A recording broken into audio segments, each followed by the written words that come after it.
Hi friends, नमस्कार। हिंदी ज्ञानद्वीप में आपका स्वागत है। मैं डॉक्टर गुंजन शाह आज आपके लिए एक नया वीडियो लेकर आई हूँ। रचना के आधार पर वाक्य भेद जो सभी प्रतियोगी परीक्षा के लिए उपयोगी होगा, तो आप ये मेरा वीडियो अंत तक देखिए। इसके पहले ही मैंने अर्थ के आधार पर वाक्य भेद समझाए थे। आज हम रचना के आधार पर वाक्य भेद पढ़ेंगे। रचना के आधार पर वाक्य के 3 भेद होते हैं: सरल वाक्य या साधारण वाक्य, दूसरा है संयुक्त वाक्य और तीसरा है मिश्र वाक्य।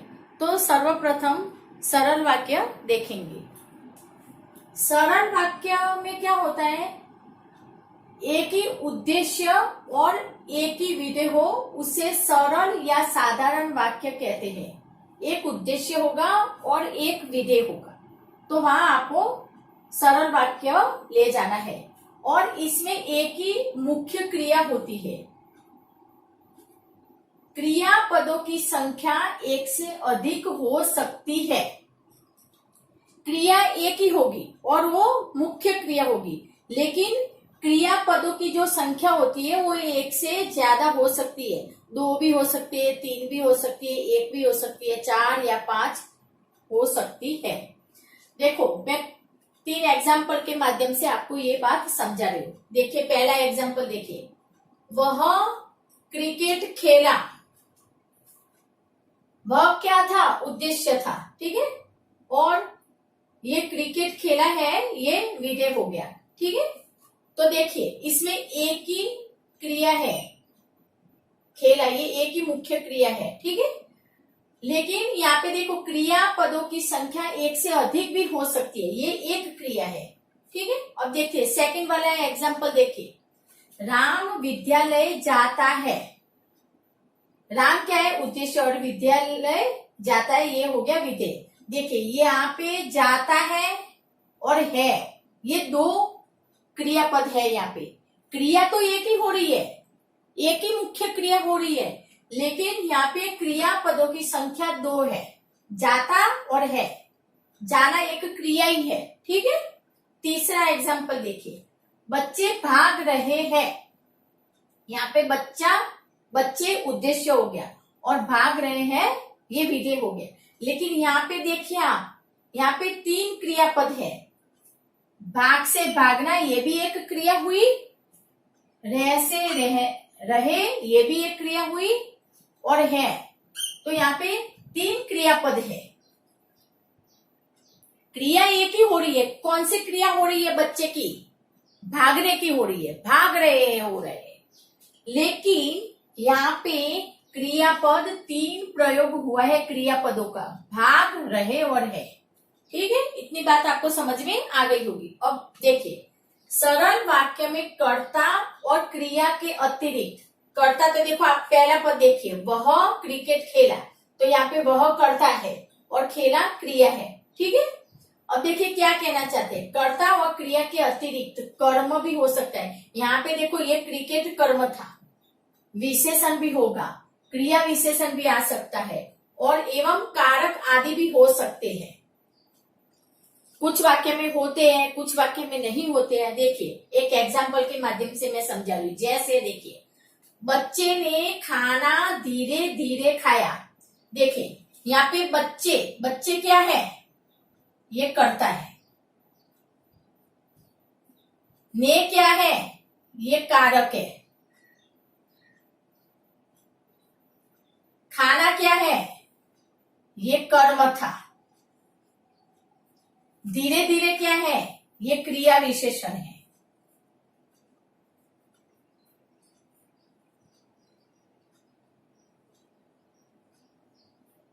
और खाया क्या है? ये क्रिया। अब देखिए, मैंने बताया था वाक्य में कर्ता और क्रिया के अतिरिक्त, तो ये कर्ता हो गया, ये क्रिया हो गया, कर्म, ये कर्म हो गया, विशेषण नहीं है, अभी वो भी मैं समझा रही हूँ। और क्रिया विशेषण ये आ गया, और कारक ये नहीं हो गया, ठीक है। विशेषण नहीं है, तो यहाँ पे आप लिख दो छोटे बच्चे ने। छोटे, छोटे हो गया तो ये हो गया विशेषण।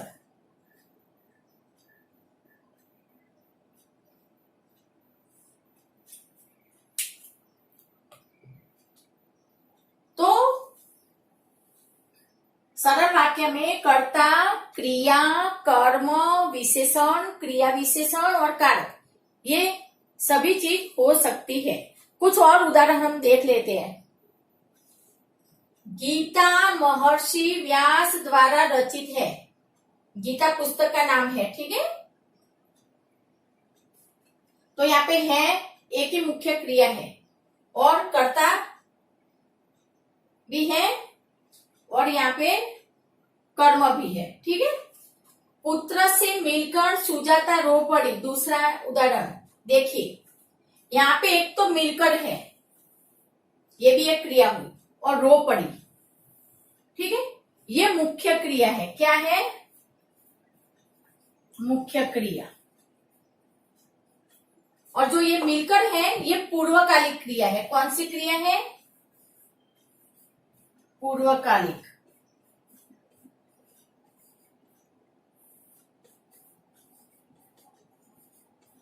ऊपर आपको बता दिया गया है, जिस वाक्य में एक ही उद्देश्य और एक ही विधेय हो उसे सरल वाक्य कहते हैं। और इसमें एक ही मुख्य क्रिया होती है, एक ही मुख्य क्रिया होगी। तो मुख्य क्रिया यहाँ पे रो पड़ी है। पहले वो पुत्र से मिलकर, पहले वो मिली और फिर बाद में रो पड़ी, ये मुख्य क्रिया है रोने की। तीसरा देखिए, बिजली न होने के कारण अंधेरा था, तो इसमें ये था, ये मुख्य क्रिया है।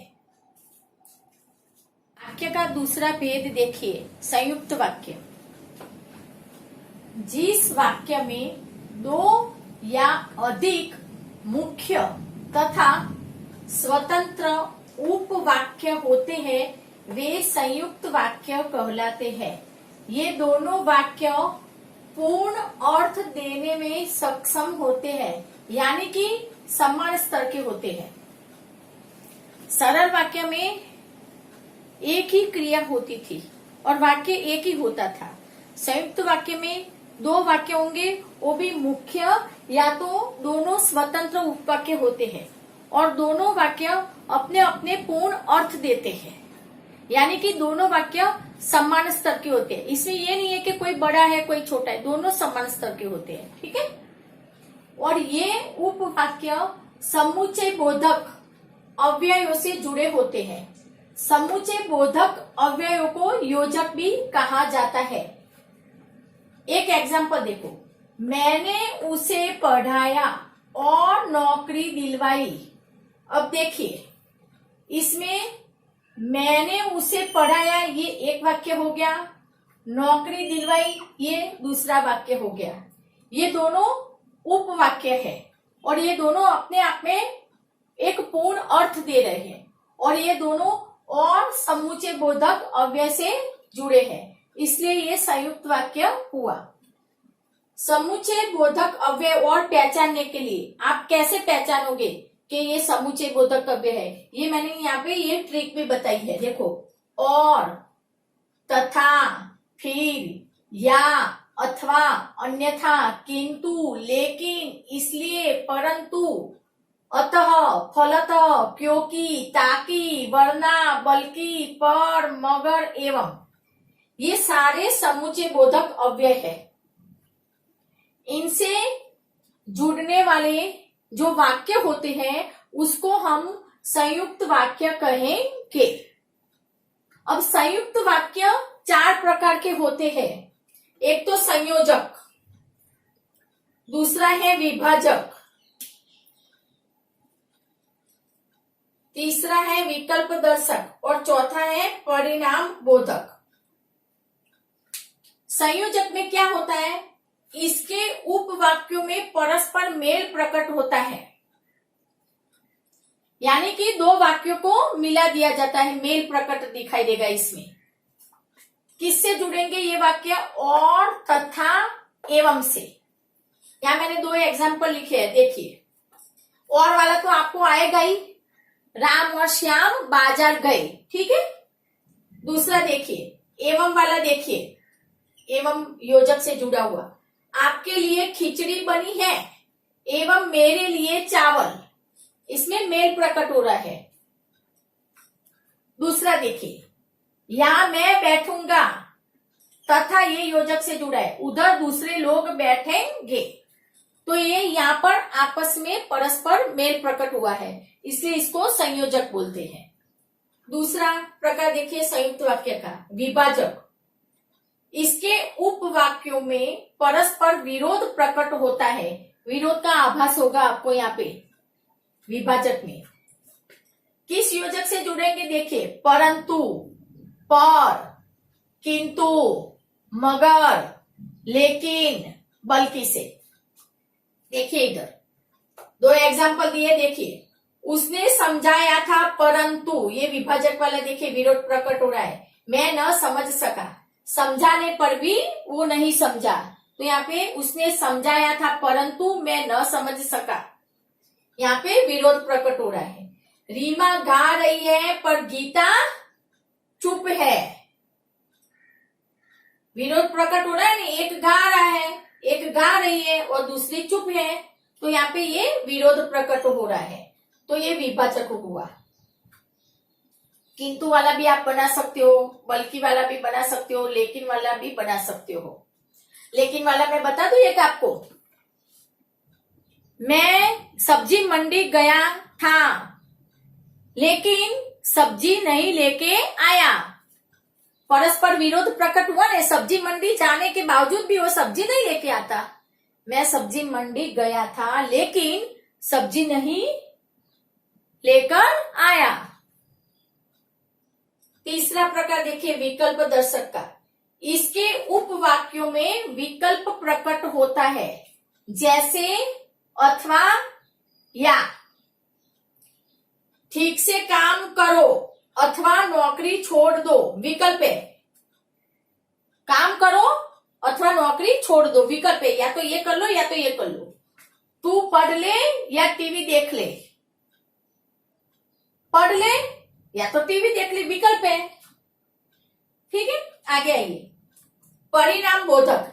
इसमें एक उपवाक्य दूसरे उपवाक्य का परिणाम या फल होता है। दो स्वतंत्र उपवाक्य होते हैं, ये मैंने आपको पहले ही बता दिया है।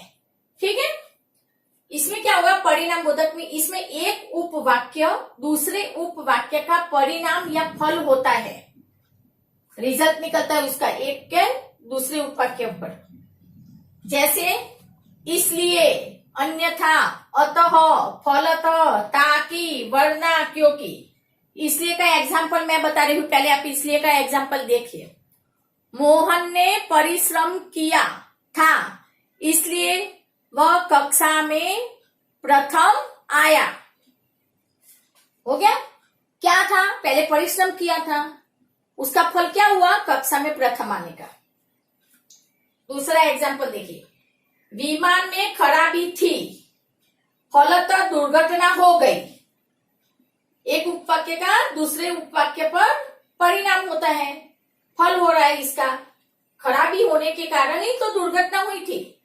कार से चलेंगे ताकि समय पर पहुंच जाए, जल्दी जाएंगे ना कार से चलेंगे तो। तुम मान जाओ अन्यथा पीटोगे, मान जाओ अन्यथा पीटोगे। एक नहीं तो भी आता है इसमें, ठीक है, तुम मान जाओ नहीं तो पीटोगे। ठीक है, का तीसरा भेद है मिश्र वाक्य। इसकी परिभाषा देखिए, जिस वाक्य में एक मुख्य उपवाक्य हो तथा अन्य उपवाक्य मुख्य उपवाक्य पर आश्रित हो उन्हें मिश्र वाक्य कहते हैं। यानी कि एक प्रधान उपवाक्य होता है और दूसरा जो उपवाक्य होता है वो उस पर डिपेंड रहता है, निर्भर रहता है, यानी कि आश्रित होता है, उन्हें हम मिश्र वाक्य कहते हैं। अब मिश्र वाक्य कौन से होते हैं, उसके आगे पहले क्या लगता है ये आप देखिए। जो, जब, तब, यदि, अगर, जिसे, उसे, जिसने, जिसमें, जैसे, वैसे, तो, कि, जहां, वहां, जिसको, जिन्हें, यद्यपि, तथापि। ठीक है। ये सारे जो शब्द हैं वो समुच्चय बोधक अव्यय है। कौन से हैं ये? व्यधिकरण समुच्चय बोधक अव्यय है। संयुक्त वाक्य में समानाधिकरण समुच्चय बोधक अव्ययों का प्रयोग होता था और मिश्र वाक्य में व्यधिकरण समुच्चय बोधक अव्ययों का प्रयोग होता है। तो मिश्र वाक्य जब हम बनाते हैं तो ये शब्दों का हम उसमें प्रयोग करते हैं। एक उदाहरण देखिए, जब भी जाना चाहो आप चले जाना। देखिए यहाँ पे जब का प्रयोग हुआ है, तो जो, जब, तब, यदि, अगर, जिसे, उसे, जिसने, जिसमें, जैसे, वैसे, तो, बीच में छोटी ई की मात्रा की, जहां, वहां, जिसको, जिन्हें, यद्यपि, तथापि, ये शब्दों का जहां से प्रयोग होता है वो उपवाक्य आश्रित कहलाता है। दूसरा देखिए, यदि रमेश पढ़ लेता, ये देखो यदि का प्रयोग हुआ, तो अवश्य पास हो जाता। ठीक है। सेठ जानता है कि नौकर ईमानदार है। देखो यहाँ पे छोटी ई की मात्रा का की, तो इसमें जो ये पीछे वाला की से जो शुरू, देखो यहाँ पे दो वाक्य है, सेठ जानता है ये एक हो गया, नौकर ईमानदार है। तो यहाँ पे ये सेठ जानता है ये प्रधान उपवाक्य है और नौकर ईमानदार है, जो की से जो शुरू होने वाला जो वाक्य होता है वो आश्रित उपवाक्य होता है। यानी कि सेठ जानता है प्रधान उपवाक्य पर, नौकर ईमानदार है डिपेंड है। जैसे ही वर्षा हुई वैसे ही पक्षी चहचहाने लगे। यद्यपि दीना आई थी तथापि रुपए नहीं दे गई। देखो यहाँ पे जैसे, वैसे, यद्यपि, तथापि। जो व्यक्ति मेहनती होता है वह कभी असफल नहीं होता। तो इस प्रकार ये सारे मिश्र वाक्य के उदाहरण मैंने आपको यहाँ पे समझाए। मैं उम्मीद करती हूँ आपको ये मेरा वीडियो पसंद आया होगा, तो आप अपने मित्रों को आगे इसको शेयर जरूर करना। इसके बाद जो अब मैं नया टॉपिक लेके आऊंगी वो है उपवाक्यों का।